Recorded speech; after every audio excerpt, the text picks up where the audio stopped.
పట్టభద్రుల ఎమ్మెల్సీ ఎన్నికల్లో తమ పార్టీ తరఫున ఎవరిని బలపరచనందున ఇండియా కూటమిలో భాగస్వామిగా ఉన్న కాంగ్రెస్ పార్టీ బలపరిచిన తీన్మార్ మల్లన్నకు తాము సంపూర్ణ మద్దతు ఇస్తున్నట్లు సిపిఎం రాష్ట్ర కార్యదర్శి వర్గ సభ్యుడు జులకంటి రంగారెడ్డి ప్రకటించారు. ఉమ్మడి నల్గొండ, ఖమ్మం, వరంగల్ జిల్లాలోని సిపిఎం పార్టీ శ్రేణులు తీన్మార్ మల్లన్న గెలుపు కోసం కృషి చేయాలని నిర్ణయించామని తెలిపారు.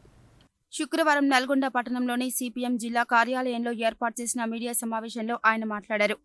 10 ఏళ్లు కేంద్రంలో అధికారంలో ఉన్న బీజేపీ, రాష్ట్రంలో అధికారంలో ఉన్న బీఆర్ఎస్ పార్టీలు ప్రజలకు ఇచ్చిన హామీలను అమలు చేయడంలో పూర్తిగా విఫలమయ్యాయని, ఈ కారణంగానే ఇటీవల జరిగిన రాష్ట్ర అసెంబ్లీ ఎన్నికల్లో బీఆర్ఎస్ పార్టీని ఓడించి ప్రజలు కాంగ్రెస్కు పట్టం కట్టారని చెప్పారు. ప్రస్తుతం దేశవ్యాప్తంగా పార్లమెంట్ ఎన్నికలు జరుగుతున్నాయని, ఇప్పటికే 5 విడతల పోలింగ్ పూర్తయిందని, పోలింగ్ సరళిని బట్టి చూస్తే ఇండియా కూటమికి అనుకూలత కనిపిస్తుందని అన్నారు. రాజ్యాంగాన్ని బలహీనపరిచి ప్రజాస్వామ్యాన్ని కూనీ చేసేలా మోడీ ప్రభుత్వం వ్యవహరించింది కాబట్టే ఆ పార్టీ అభ్యర్థులను ఓడించాలని ప్రజలు గుర్తించారని అన్నారు. ప్రజలకు ఇచ్చిన హామీలను అమలు చేయడంలో విఫలమైన బీఆర్ఎస్ పార్టీకి సైతం ఎమ్మెల్సీ ఎన్నికల్లో పట్టభద్రులు ఓట్లు వేయవద్దని, ఇండియా కూటమిలో భాగస్వామిగా ఉన్న కాంగ్రెస్ పార్టీ అభ్యర్థి తీన్మార్ మల్లన్నకు ఓట్లు వేసి గెలిపించాలని కోరారు. సిపిఎం పార్టీ శ్రేణులు, సానుభూతి పరులు తీన్మార్ మల్లన్నకు మొదటి ప్రాధాన్యత ఓటు వేసి గెలిపించాలని విజ్ఞప్తి చేశారు. మీడియా సమావేశంలో సిపిఎం జిల్లా కార్యదర్శి ముదిరెడ్డి సుధాకర్ రెడ్డి, తుమ్మల వీరారెడ్డి, నారి ఐలయ్య, డబ్బీకార్ మల్లేష్, బండ శ్రీశైలం, పాలర్గు నాగార్జున, ప్రభావతి, లక్ష్మీనారాయణ, వీరపల్లి వెంకటేశ్వర్లు, దండంపల్లి సత్తయ్య, నర్సిరెడ్డి, తుమ్మల పద్మ, తిరుపతి, రామ్మూర్తి, మంగారెడ్డి, శంకర్, నరేష్ తదితరులున్నారు.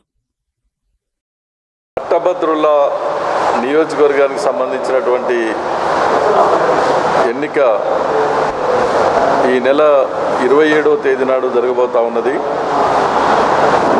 పాత 3 జిల్లాల పరిధిలో నల్లగొండ, ఖమ్మం, వరంగల్ ఈ 3 జిల్లాల పరిధిలో ఉన్నటువంటి పట్టభద్రులంతా కూడా జరగబోయేటువంటి ఎన్నికల్లో పాల్గొని ఓటేయవలసినటువంటి అవసరం ఉంది. అయితే ఈ ఎన్నికల్లో ప్రత్యేకంగా మేము బలపరిచేటువంటి క్యాండిడేట్ని మేము పెట్టుకోలేదు. ఇండియా కూటమిలో భాగంగా కాంగ్రెస్ పార్టీ వాళ్ళు మద్దతు ఇస్తున్నటువంటి అభ్యర్థి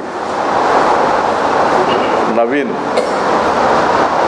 తీన్మార్ మల్లన్న, ఆయనని కాంగ్రెస్ పార్టీ అఫీషియల్గానే వాళ్ళు మద్దతు ఇస్తూ ప్రకటించడం అనేది జరిగింది. కాంగ్రెస్ పార్టీ రాష్ట్ర నాయకత్వం మా పార్టీకి కూడా ప్రత్యేకంగా లెటర్ పెట్టారు. అట్లాగనే మల్లన్న కూడా పార్టీ ఆఫీస్కి వచ్చి నాకు మద్దతు ఇవ్వాలి, సహకరించాలని చెప్పి కోరటం అనేది జరిగింది. ఆ మేరకు పార్టీ కూడా నిర్ణయం తీసుకొని ఇప్పుడున్నటువంటి రాజకీయ పరిస్థితుల్లో ఇండియా కూటమిలో భాగంగా కాంగ్రెస్ పార్టీ, కమ్యూనిస్ట్ పార్టీలు దేశవ్యాప్తంగా ఇక్కడ కూడా అనేక ఎన్నికల్లో కలిసిపోవాల్సినటువంటి పరిస్థితి వస్తుంది కాబట్టి మా పార్టీ కూడా ఈ తీన్మార్ మల్లన్నకు బలపరుస్తూ తర్వాత ఆయన గెలుపు కొరకు కృషి చేయాలని చెప్పేసి నిర్ణయం తీసుకోవడం అనేది జరిగింది.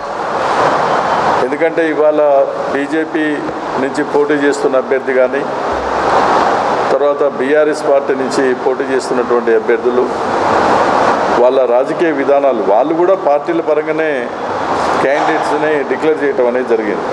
బీజేపీ పార్టీ వాళ్ళు కానీ, బీఆర్ఎస్ పార్టీ వాళ్ళు కానీ 10 సంవత్సరాల పాటు వాళ్ళు కేంద్రంలో అధికారులు ఉన్న బీజేపీ, రాష్ట్రంలో అధికారంలో ఉన్నటువంటి బీఆర్ఎస్ పార్టీ ప్రజలకు ఇచ్చినటువంటి హామీలు అమలు చేసేటువంటి విషయంలో పూర్తిగా ఫెయిల్ అయ్యారు. కాబట్టి మరి మొన్న జరిగినటువంటి అసెంబ్లీ ఎన్నికల్లో బీఆర్ఎస్ పార్టీని ఓడించి కాంగ్రెస్ పార్టీని గెలిపించడం అనేది జరిగింది. వ్యాప్తంగా అనేక రాష్ట్రాల్లో జరిగినటువంటి పోలింగ్ సరళి ఇవన్నీ కూడా చూసినట్టయితే సర్వే రిపోర్ట్స్ కూడా ఇండియా కూటమికి అనుకూలంగా పవనాలు ఉన్నాయి.